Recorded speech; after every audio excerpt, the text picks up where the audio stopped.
No início existiam crianças, e por muito tempo foi muito legal. As crianças brincavam nas praias, exploravam as florestas e relaxavam nos campos. O mundo era seu enorme pátio de recreio. Elas construíam seus quartéis generais e elas viviam sem normas ou regras. Porém, depois de um tempo, elas começaram a ficar com tédio, e então a perfeita sociedade delas ficou preguiçosa. Assim, as crianças decidiram criar os adultos, seres à sua imagem, só que mais bobos, estranhos e maiores, para poder pegar as coisas nas prateleiras altas. As crianças vestiam os adultos com roupas idiotas para zombarem da cara deles, e davam nomes de patetas como o Senhor Desengolçado. Os adultos, leais e ansiosos para agradar, trabalhavam sem parar para as crianças, fazendo a sua comida, limpando sua sujeira e criando bases ainda maiores para eles brincarem. E elas não tinham o mínimo de compaixão com os adultos. Eles já estavam esgotados e sem nenhum tempo de lazer. As crianças exigiam então que eles construíssem o maior quartel de todos, o super sensacional quartel general. Eles, além de cozinhar, cortar grama e brincar de cavalinho, tinham agora que construir algo que parecia impossível e interminável. E dessa forma nasceu o primeiro rebelde entre os adultos, o Senhor Agitado, o primeiro da sua raça a se voltar contra as crianças. Ele, após um longo dia de trabalho, negou brincar de cavalinho com sua criança e ela, insatisfeita, jogou água nele e começou a rir sem parar. Isso fez ele estourar de vez, inventando o mais famoso método de repreensão adulta, a palmada. E com isso, todos os adultos foram expulsos da terra das crianças, sendo obrigados a se realocar em um novo lar que se chamaria Cleveland. A cidade rapidamente prosperaria e eles criariam algo que as crianças amariam: os brinquedos. Porém, elas não teriam dinheiro para comprá-los, e assim começou uma rebelião que se transformou em uma grande guerra contra robôs espalmadores. Os adultos eram agora muito mais poderosos. Eles invadiram e derrubaram cada quartel general até chegarem no super sensacional quartel general, acabando de vez com as crianças que tiveram que fugir diretamente para a lua. Lá até que era legal, mas eles sentiam falta da sua natureza, das florestas, das praias, e os adultos sentiam falta das crianças fazendo trabalhos para eles. Então os embaixadores dos adultos foram até a lua e firmaram um tratado de paz e harmonia. As crianças estavam dispostas a voltar para a Terra e viver em pequenos grupos com os adultos. Esses grupos que ficariam conhecidos como famílias. E por um tempo, as crianças e os adultos viveriam como iguais. Tudo seria uma maravilha, até que os adultos traíram as crianças. Eles apagaram suas memórias e fizeram com que elas esquecessem que foram as crianças que criaram os adultos, e não o contrário, levando elas para prisões conhecidas como escolas. E assim, em algum momento da história, as crianças se organizaram para combater a tirania dos adultos, começando um treinamento tático que se desenvolveu para uma organização que ficaria conhecida como KND, a Turma do Bairro. Toda criança poderia fazer parte do KND após a realização de um teste, porém quando um membro chega a 13 anos, ele é considerado como um adolescente e não poderá mais fazer parte da organização. Para isso, todas as suas memórias desse tempo são completamente apagadas, usando a câmara de desativação que literalmente suga as memórias do rosto deles. Eles inventariam a tecnologia 2x4, que era um método de usar objetos do cotidiano improvisados para criar armas, máquinas, construções, praticamente qualquer coisa. E também escreveram um livro contendo seus maiores segredos, como informações de missões, planos de batalha, esquemas de invenções de armas. Mas o seu verdadeiro poder estava na sua capacidade de inspirar as crianças com os ideais do KND. Esse livro daria esperança e forças para as crianças se rebelarem contra a opressão diversão dos adultos e manteria vivo os princípios do que é ser parte da turma do bairro. E aí, vocês conheciam essa história das origens da turma do bairro? Muito legal, né? Mas calma que tem muito mais coisa ainda. Se você tá gostando desse vídeo, não se esqueça de deixar o seu like aqui embaixo. Você sabe que isso ajuda muito o canal. Também deixe um comentário de qual é o seu personagem favorito. 1, 2, 3, 4 ou 5. Tenho que confessar que essa é bem difícil. E se é a sua primeira vez aqui no canal, não deixe de se inscrever e dar uma olhada nas outras histórias que eu já fiz por aqui. Olha, tem muita opção e eu tenho certeza que você vai gostar. Mas enfim, recado dado, vamos voltar para a nossa história.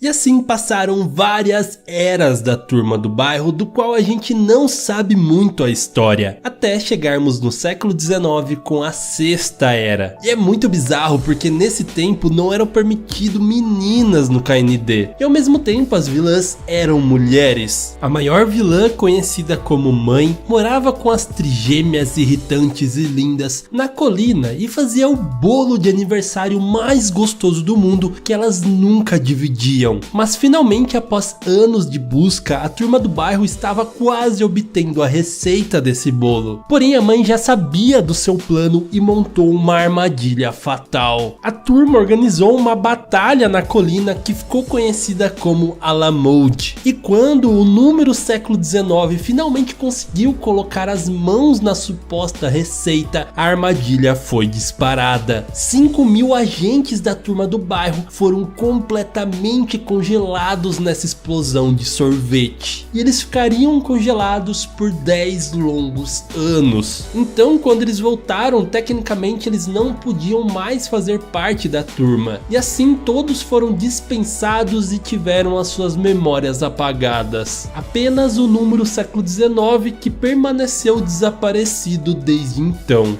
Um tempo depois, provavelmente pelo enfraquecimento da turma do bairro depois desse incidente, afinal eles perderam 5.000 agentes, o mundo foi completamente dominado pela tirania de um malévolo adulto que futuramente seria conhecido como Avô. A sexta era da turma do bairro havia sucumbido completamente e toda a sua tecnologia e conhecimento caiu no esquecimento. O mundo virou uma grande prisão onde todas as crianças eram escravizadas e trabalhavam sem parar na fábrica de tapiocas do avô. Isso até um dos seus filhos se rebelar contra ele. Um dia, Monte Uno decidiu fugir da fábrica depois de trabalhar 11.000 dias seguidos, decidido a encontrar uma maneira de acabar com a tirania do seu pai. Junto com ele estava o seu irmão, Benedito Uno, que não queria fazer nada daquilo e estava com muito medo do seu pai. Eles sobem na árvore e lá o desejo de Monte é concedido quando ele sem querer abre uma porta secreta para uma base dentro da árvore que continha a tecnologia 2x4 e o grandioso livro do KND. E assim ele se nomeou como número 0 e usou todo esse conhecimento e tecnologia para derrotar de vez o seu pai, liberando todas aquelas crianças da escravidão e dando início à sétima era da turma do bairro. Ele então fundou e comandava o setor Z junto com seus companheiros, a legendária turma do setor Z. Ele também se apaixonou por uma garota que seria a primeira menina na história a fazer parte da turma do bairro, a número 999. Ele também inventou o aparelho de readmissão, que poderia recuperar as lembranças de alguém mesmo após ter passado pela câmara de dispensa. Ele funcionava com o DNA de um membro, assim como o módulo da turma do bairro, um dispositivo projetado pelo número 227.2 e usado para coletar o DNA de todos os KND no dia da sua graduação, quando eles ingressam na organização. Já Benedito Uno foi por outro caminho. Por algum motivo ele criou um sentimento de ódio pela organização liderada pelo seu irmão, e isso o levaria à mesma natureza maligna de seu pai. Todos os novos membros eventualmente cresceriam e deixariam a turma do bairro. Com o tempo, o Agente Zero e todos os seus grandes feitos seriam contados como histórias de uma lenda que nem sequer sabem se realmente existiu. Monty, já sem nenhuma memória da sua infância como um KND, se casou com a Senhora Uno, que é a antiga número 999, e teriam um filho chamado Nico. Sua casa foi construída ao lado da árvore onde ele achou o livro do KND, a mesma árvore que também seria futuramente o quartel-general do Setor V. Muitos outros membros da sua mesma época infelizmente se tornariam adultos vilões que, sem lembrar de nada, queriam acabar com a turma do bairro, a organização que praticamente todos eles fizeram parte quando crianças. Nesse mesmo tempo, Benedito aperfeiçoaria a Câmara de Transformação, um dispositivo projetado para transformar qualquer criança em uma criança completamente obediente aos adultos e perfeitamente comportada. Provavelmente essa máquina foi criada no século XIX pela mãe para criar as trigêmeas irritantes e lindas. Ele experimentaria com ela com os membros do Setor Z que ele havia raptado. Porém, pela queima de um fusível, a máquina se tornou instável, o que fez ter um efeito extremamente mais forte, resultando na criação da molecada da Rua de Baixo. Benedito seria conhecido desse dia em diante como pai. E além dos seus filhos, ele usaria os serviços de equipe de ninjas adolescentes com a tecnologia de armaduras multifuncionais. Tudo com seu objetivo principal de destruir completamente a turma do bairro. Em 1999 acontece uma grande batalha do KND que ficaria conhecida como a Grande Rebelião Ginasial de 1999. Nessa batalha, supostamente o aparelho de readmissão criado pelo Zero foi danificado sem chances de ser consertado, assim sendo arquivado em uma exposição no super bacana Museu de Artefatos da turma do bairro. Logo, todos os antigos agentes da sétima era crescem e deixam de ser também um KND, dando lugar agora à oitava era da turma do bairro. Seu líder supremo era o incrível agente número 100 e entre os seus quartéis estava o Setor V, inicialmente habitado pela equipe formada pelo número 9, Maurice, os gêmeos número 8A e 8B e sua líder, a número 11, que era a Cree Lincoln, irmã mais velha da Abigail Lincoln, que seria a futura número 5. As duas tinham uma queda pelo Maurice, que realmente era muito incrível. Logo, Abigail entrou para a equipe ao lado da sua irmã e em sua segunda missão, os ninjas adolescentes derrotam o número 8A e 8B, passando catapora para eles, que na verdade são uma espécie de galinhas super bizarras que nascem na pele de quem é infectado. Então, desde esse dia, o objetivo principal da vida de Maurice como agente do KND era encontrar a fonte de catapora dos adolescentes e destruí-la de uma vez por todas. Ele passaria 3 anos sozinho investigando o caso. Um tempo depois, incentivado pela número 5, o Nico começa o seu treinamento no quartel-general do Ártico para também se tornar um KND, e sua maior motivação para isso foi provavelmente pelo incidente que ele teve com a molecada da Rua de Baixo, que de alguma forma fizeram com que ele fosse careca permanentemente. Afinal, ele costumava ter um cabelo castanho super legal, e desde então ele prometeu que iria impedir que a molecada fizesse mal para qualquer outra criança. Ele de início já demonstrou ser muito talentoso, sendo notado pelo número 274, conhecido como o melhor agente do KND de sua época. Ele que subiu de cargo até chegar ao posto de líder supremo depois da saída do número 100. Ele vê um grande futuro no número 1 e torna-se o seu mentor durante seu treinamento no Ártico. Nesse meio tempo, Cree já teria passado dos 13 anos e entrado para a facção de ninjas adolescentes. E toda a formação da turma do bairro do Setor V teria mudado para a mais incrível equipe que nós amamos. Número 1, Nicolas Pereira de Souza Uno, ou apenas Nico, é o líder do Setor V, sempre com seus óculos escuros. Ele é um mestre tático cético e, embora normalmente seja super confiante, acaba sofrendo alguns surtos eventuais quando os outros membros não escutam ou cometem erros durante a missão. Número 2. Horácio P. Geraldo Jr. é um apaixonado por aviões e por voar. Foi ele mesmo que construiu o quartel-general e quase todas as armas do Setor V. Ele é um verdadeiro especialista em inventar novas tecnologias 2x4.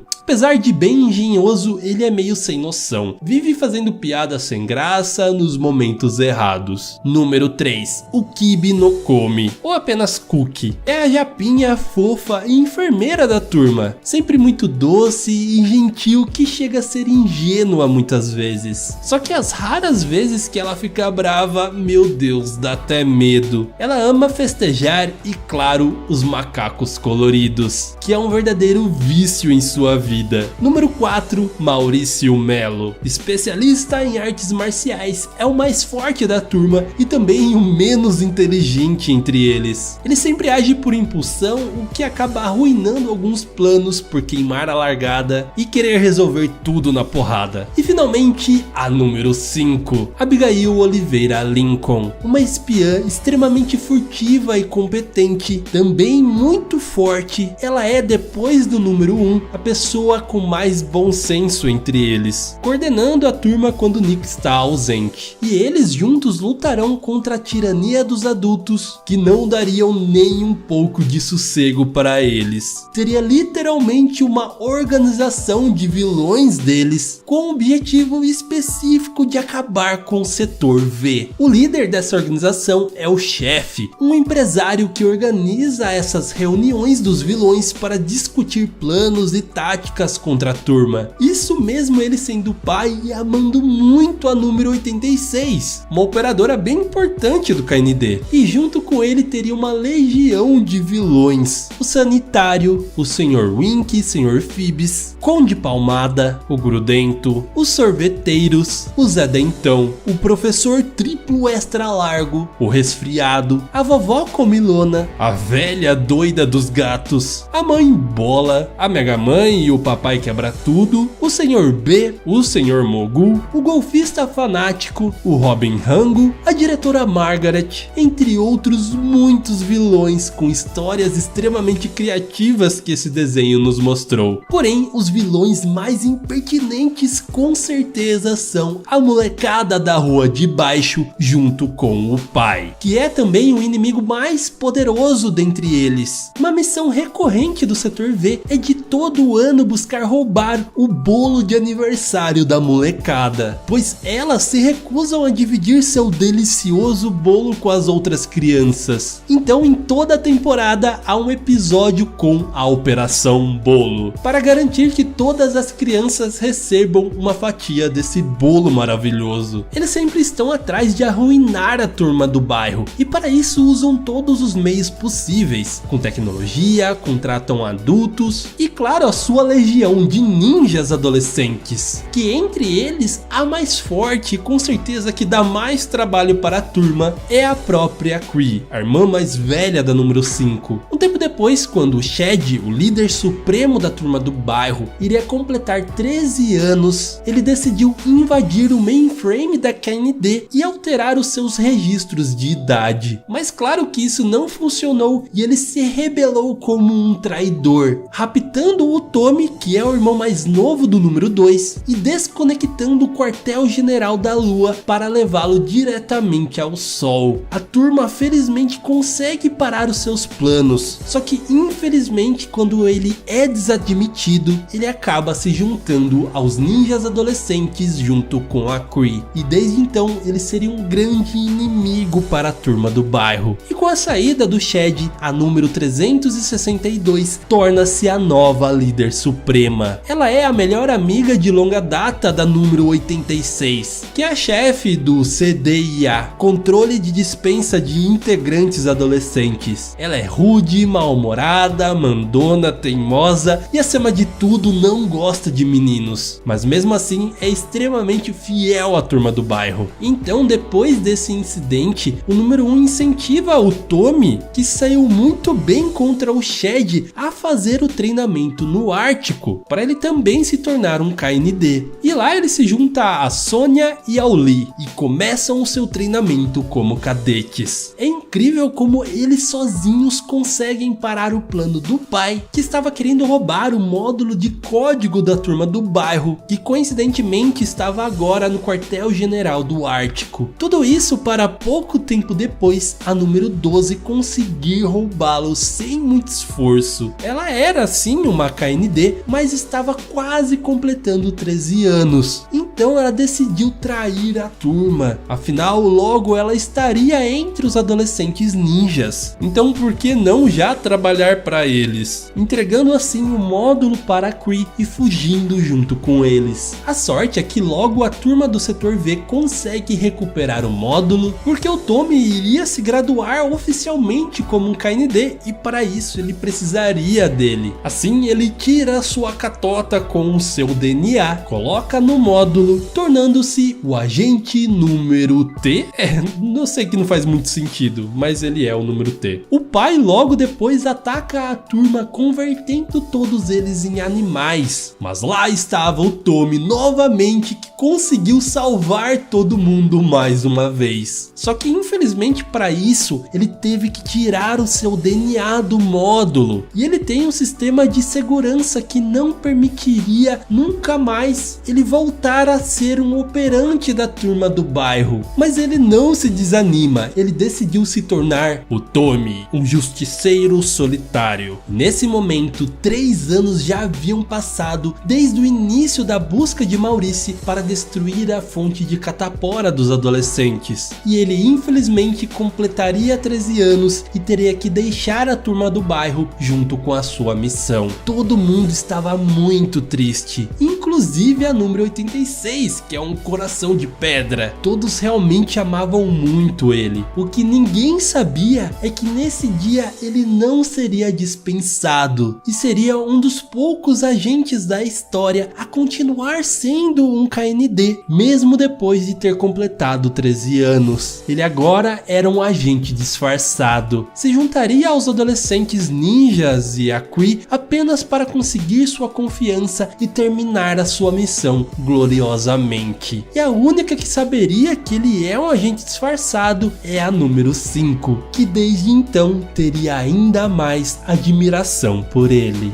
E depois disso começaria uma misteriosa missão onde o número infinito e o número 74.239 seguem todos os passos do Nico. Isso acontece durante toda a 6ª temporada. Eles haviam escolhido ele para um posto desconhecido, até mesmo para a turma do bairro, algo super secreto. E é aí que começa a Operação Zero, a missão mais épica da turma do bairro, em um episódio especial de 1 hora, contra o plano mais maligno do pai até agora. Ele planeja um ataque simultâneo com basicamente todos os adultos vilões clássicos da série, um sendo no super bacana Museu de Artefatos da turma do bairro e o outro na base lunar. O Nico, que já estava indo ao museu, recusa a ordem da líder suprema para comparecer à base lunar, o que faz mais tarde a 362 ficar muito brava com ele e deixar de dar o posto de oficial tático global que era reservado a ele, dando o posto ao invés disso a número 86. E tudo isso serviu de distração para o pai roubar o aparelho de readmissão do museu sem que ninguém percebesse. E depois, tentando corrigir o seu erro, o número 1 vai atrás dele, o que na verdade já estava em seu plano. Afinal, ele precisava do DNA de algum membro ativo do KND para usar o aparelho. Então, usando a catota do número 1, ele consegue ativá-lo e usar o aparelho em seu próprio pai, o agora conhecido como avô, trazendo de volta o ser mais maligno desse mundo, que uma vez já dominou toda a Terra e estava pronto para fazer o mesmo novamente. Acontece que o avô dá um pé na bunda do pai e não quer nem saber dele, e imediatamente com seus poderes malignos anos, começa a transformar todas as crianças e adultos em velhos zumbis que trabalhariam para ele novamente fabricando tapioca. Aos poucos, toda a turma acaba sendo transformada em zumbis, sobrando apenas o número 1, que usa o rastreador de DNA criado pelo número 101 para localizar o grande herói esquecido, alguém que apenas ele acredita ter realmente existido, o lendário número 0. Só que para sua grande surpresa, ele descobre que o número 0 era na verdade o seu próprio pai.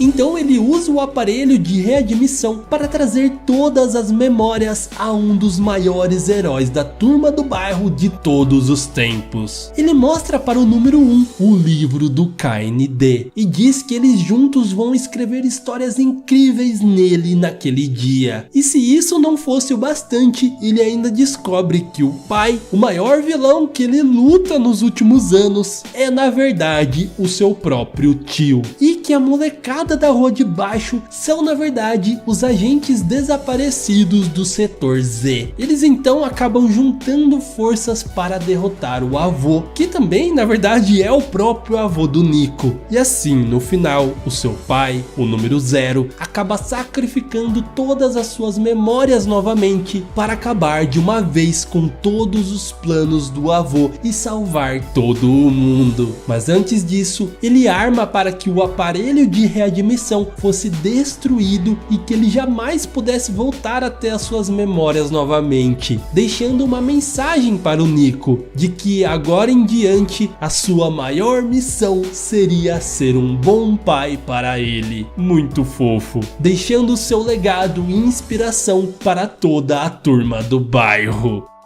E agora entramos no que seria o futuro do KND, um futuro que nunca aconteceu. Nós descobrimos junto com o número 1 que o Shed, o número 274, era na verdade um adolescente disfarçado, assim como o Maurice, e que ele tinha feito todas aquelas maldades apenas para ganhar confiança dos adultos enquanto ele dava informações importantes para as crianças. E também dá informação confusa de que existem outros, que são superiores à líder suprema. Então o número infinito o interrompe e diz que o Nico descobrirá para que ele foi escolhido no devido tempo. Eles usam uma tecnologia desconhecida com a catota e desaparecem completamente. Desde então eles nunca mais são vistos, até que o número infinito junto com o número 74.239 aparecem e dizem que está na hora de finalmente levar o Nico. Desde então, os criadores trabalharam numa ideia de continuação para o desenho, a Turma do Bairro Galáctica, ou apenas GKND, uma organização que abrange em um nível galáctico a luta contra a tirania adulta. Nesse futuro, o planeta Terra está completamente dominado pelos adultos, que são mais de 3/4 da população. E o número 1, agora muito descolado e com esses óculos irados, está prestes a realizar uma missão de destruir completamente a Terra em nome da GKND. Vemos então o Shed acorrentado suplicando para que ele não faça isso, e depois de serem interrompidos por um monte de transmissões aliens, inclusive o número 74.239 e a própria Lizzie, que era a namorada do número 1 na Terra, revelam que na verdade são alienígenas disfarçados. O número 1 aparentemente acaba acionando a missão e o episódio acaba com a voz da número 5 perguntando o que o Nico tinha feito. Esse animatic seria uma ideia para uma nova série ou até mesmo um especial chamado Parem a Turma do Bairro Galáctica. Porém, a Cartoon Network nunca deu sinal verde para essa ideia ser produzida, mas isso era uma equipe antiga. Hoje, com a HBO Max produzindo vários especiais dos desenhos da Cartoon Network, eu não ficaria surpreso que eles finalmente tirassem essa ideia do papel em um especial ou uma minissérie, como fizeram com Distant Lands. Seria simplesmente épico. E bom, pessoal, essa foi a história completa da Turma do Bairro. Muito obrigado por ter assistido esse vídeo até agora. Não se esqueça de deixar um comentário com a próxima história que você quer ver aqui no canal, e também não deixe de conferir as outras histórias que eu já fiz por aqui. Deixe seu like, like, se inscreva no canal e claro, aquele grande